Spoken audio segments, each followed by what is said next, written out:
E aí pessoal, tudo bem? Ed Lennon aqui do canal Descomplicando as Escrituras.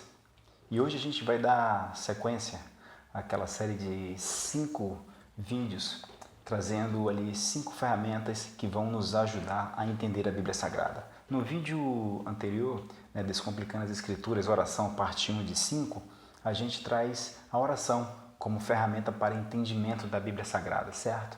E aí hoje a gente vai trazer aqui a segunda ferramenta, que é a leitura cristocêntrica da Bíblia Sagrada.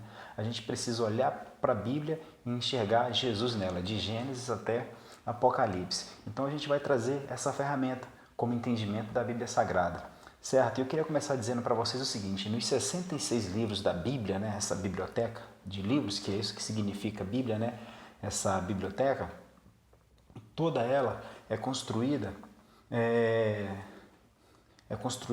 diante de um único tema, que é a redenção do homem por meio de Jesus Cristo, certo? Então, eu vou começar trazendo esse panorama cristocêntrico da Bíblia, iniciando com o Antigo Testamento, e depois a gente vai passar ali para os Evangelhos, o livro de Atos dos Apóstolos, e as cartas, e por fim, Apocalipse. Então, no Antigo Testamento, Paulo vai dizer lá em Gálatas, no Novo Testamento, da plenitude dos tempos, Gálatas capítulo 4. Da plenitude dos tempos veio o Filho do Homem. Então, quando a gente olhar para o Antigo Testamento e começar a ler ele, de Gênesis até Malaquias, a gente precisa ter na mente a seguinte ideia: Deus está preparando o mundo para receber Jesus. Então, a nossa leitura do Antigo Testamento deve ser permeada dessa ideia. A gente deve começar a ler entendendo que Deus está preparando o mundo para receber Jesus.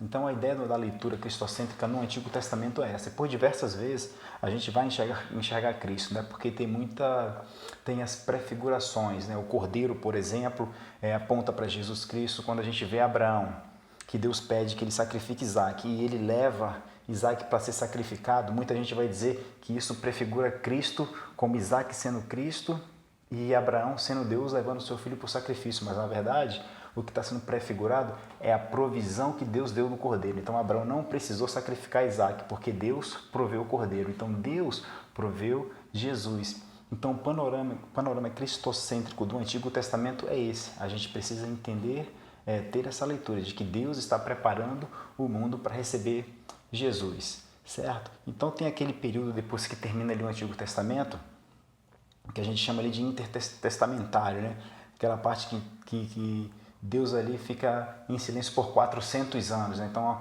não existe mais profecia, não existe mais nada, então somente a vinda do Salvador, que se inicia nos Evangelhos. Então qual é a leitura cristocêntrica que a gente faz nos Evangelhos? Os Evangelhos é a própria manifestação do Salvador, do Redentor. Então a gente percebe que ali existe a manifestação de Jesus.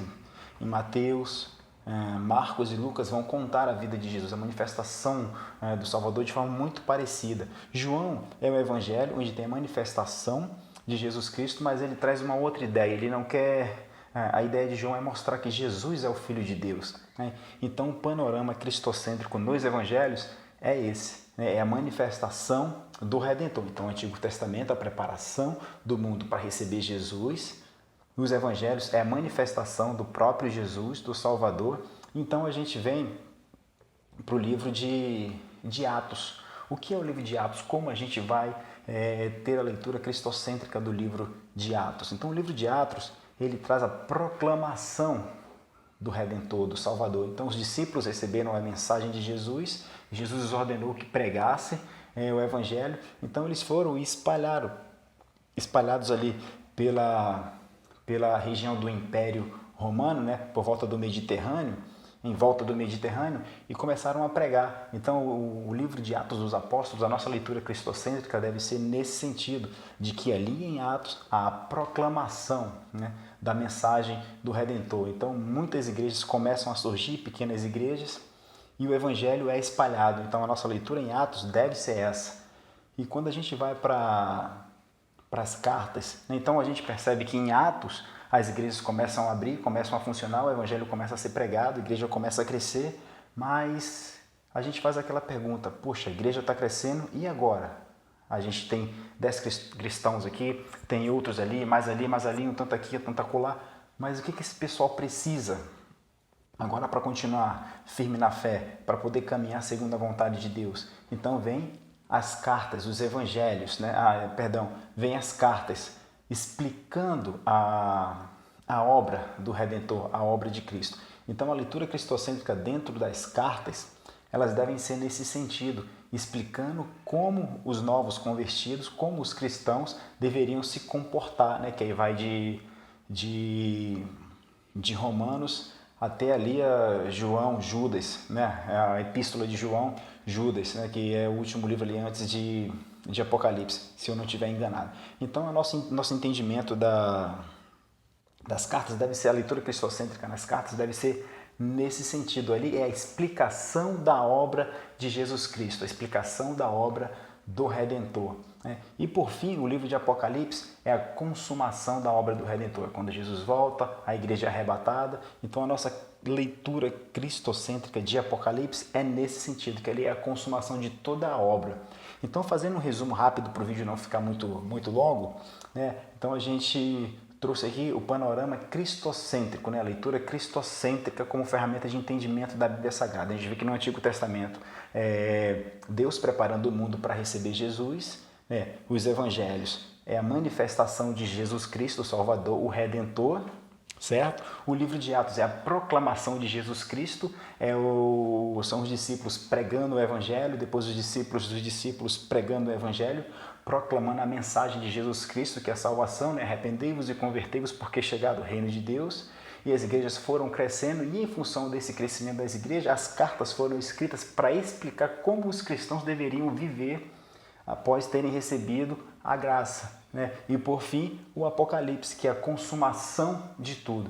Então, é um vídeo curto só para a gente entender que essa leitura cristocêntrica da Bíblia Sagrada vai nos ajudar de forma considerável a entender o Evangelho, a entender a Bíblia Sagrada, tá certo? Então, pessoal, se você gostou aí dessa explicação, ainda que um pouco rápida, para o vídeo não ficar muito longo, deixa o seu joinha. E se você tem alguma dúvida, poxa, como é que eu vou enxergar Jesus Cristo no livro tal, no livro de Esté, no livro de Crônicas, no livro de Êxodo, no livro de... Deixa a sua mensagem aí, que a gente vai dar uma olhada, e no próximo vídeo a gente vai trazer essa leitura cristocêntrica, né? Como enxergar Cristo nesse livro, beleza? Então é isso aí, se inscreve aí no canal, deixa o seu joinha e até o terceiro vídeo dessa série total aí de 5 explicando acerca da leitura da Bíblia Sagrada, né? Ferramentas que vão nos ajudar a entender a Bíblia Sagrada, beleza? Então fiquem na paz de Cristo aí e até o próximo vídeo. Valeu!